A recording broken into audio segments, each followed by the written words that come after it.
आज से करीब 1690 साल पहले कॉन्स्टेंटिनोपल ईस्टर्न रोमन एम्पायर का राजधानी हुआ करता था।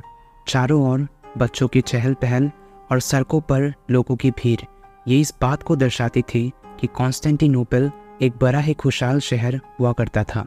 लेकिन कॉन्स्टेंटिनोपल के लोग इस बात से बेखबर थे कि उनकी ये खुशी ज़्यादा दिन तक नहीं रहने वाली थी। साल 536 को एक बहुत ही अजीब घटना होता है। बिना कोई वार्निंग देते हुए घने काले रंग के बादल आसमान को पूरी तरह से घेर लेते हैं और सूरज की रोशनी को पूरी तरह से ब्लॉक कर देते हैं। ये सब देखकर कॉन्स्टेंटिनोपल में रहने वाले लोगों के मन में एक अजीब सा डर समा जाता है। उन लोगों को कोई आइडिया नहीं था कि आने वाले समय में उन लोगों के साथ क्या क्या होने वाला है। कई दिन बीत गए, लेकिन वो घने काले रंग के बादल ख़त्म होने का नाम नहीं ले रहे थे। सूरज की रोशनी ना के बराबर दिखाई दे रही थी, जिसके कारण मौसम काफ़ी ठंडा होने लगा।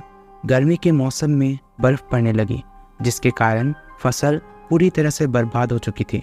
खाने पीने की भी कमी होने लगी, जिसके चलते लोग भूखा मरने लगे। दिन भर दिन हालत बिगड़ती जा रही थी। उसी दौरान एक और खतरा कॉन्स्टेंटिनोपल के लोगों को दस्तक देता है। लोगों के बीच एक अजीब सी महामारी फैलने लगी। आज के दिन जिसे हम द प्लेग ऑफ जस्टिनियन के नाम से जानते हैं। ये पैंडेमिक मानव जाति के इतिहास में हुआ एक बहुत बड़ा पैंडेमिक था। इस महामारी का कारण एक बैक्टीरिया था जिसको यर्सिनिया पेस्टिस के नाम से जाना जाता है। साल 541 को ये बीमारी सबसे पहली बार के लिए इजिप्ट के पेलुजियम नाम के एक पोर्ट में शुरू हुई थी। इस पोर्ट से फूड ड्रिंक्स को जहाज़ों में भरकर दूसरे देशों में ट्रांसपोर्ट किया जाता था और ऐसे ही ये बीमारी कॉन्स्टेंटिनोपल तक पहुंची थी। अगले साल 542 में पहले कुछ केसेस सामने आए, जिसमें कॉन्स्टेंटिनोपल के एम्परर जस्टिनियन वन भी थे। लकीली वो बच जाते, लेकिन अगले 4 महीनों के अंदर ये बीमारी पूरे शहर में फैल जाता है और बाद में पूरे यूरोप में। इस महामारी ने एक के बाद एक इंसान का जान लेना शुरू कर दिया था। देखते ही देखते डेड बॉडीज़ को दफनाने के लिए जगह की कमी होने लगी। रिपोर्ट्स तो ये भी कहती है कि कॉन्स्टेंटिनोपल में हर दिन करीब 10,000 लोग मरने लगे, जिसके कारण वहाँ का लगभग 40% पॉपुलेशन पूरी तरह से ख़त्म हो गया। लेकिन यहाँ पर सवाल ये आता है कि आखिर वो घने काले रंग के बादल जिसने कॉन्स्टेंटिनोपल को पूरी तरह से अंधेरे में कैद कर लिया था, वो आखिर आया कहाँ से था? तो इसी सवाल का जवाब जानने के लिए साइंटिस्ट ने बाद में उस इवेंट को अच्छी तरह से स्टडी किया, जिसके बाद उन लोगों का ये कहना है कि इसके पीछे का कारण कुछ और नहीं बल्कि वॉल्केनिक इरप्शंस थे। साल 536 के अराउंड एक बहुत बड़ा वॉल्केनिक इरप्शन हुआ था, जिसमें बहुत ज़्यादा मात्रा में ऐश और सल्फ़र डाइऑक्साइड एटमॉस्फेयर में रिलीज़ हो गए थे। और जब ये सल्फ़र डाइऑक्साइड हवा में मौजूद वाटर वेपर के साथ रिएक्ट करता है, तब सल्फेट एरोसोल का फॉर्मेशन होता है। सल्फेट एरोसोल की एक खास प्रॉपर्टी ये है कि वो सूरज की रोशनी को पृथ्वी के सरफेस के बाहर रिफ्लेक्ट कर देता है, जिसके कारण सनलाइट धरती पर कम पड़ती है और इसी बीच सरफेस का टेम्परेचर ठंडा होने लगता है।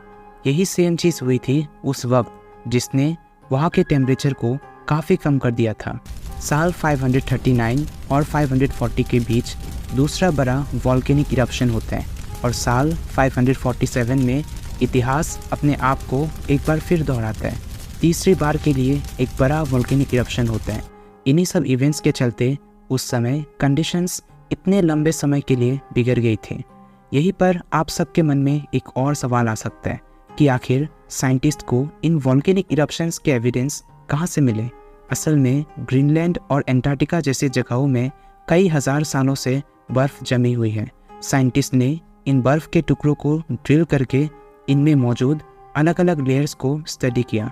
हर साल इन जगहों पर बर्फ़ की एक नई लेयर ऐड हो जाती है, तो इसीलिए जितना नीचे का लेयर होगा उतना ही हमें वो लेयर पुराने समय के क्लाइमेट के बारे में बताएगा। ऐसे ही एक पुराने लेयर को ड्रिल करके निकालने पर हमें उसमें बहुत ज़्यादा मात्रा में सल्फेट आयंस मिला, जो वॉल्केनो से निकली हुई सल्फ़र डाइऑक्साइड और एटमॉस्फेयर में मौजूद वाटर वेपर के मिक्स होने पर बनता है। ये इस बात को दर्शाता है कि उस समय वॉल्केनिक इरप्शंस हुए थे। इसके अलावा साइंटिस्ट ने ट्री रिंग्स को भी स्टडी करके देखा। पेरू में मौजूद ये ट्री रिंग्स हमें हज़ारों साल के पहले के क्लाइमेट के बारे में बहुत कुछ बताता है। हर साल पेरू में एक नया रिंग ऐड होता जाता है। एक रिंग पेड़ के एक साल को दर्शाता है। तो इन्हीं अलग अलग रिंग्स के पैटर्न्स को स्टडी करके साइंटिस्ट हज़ारों साल पुराना डेटा को भी स्टडी कर सकते हैं।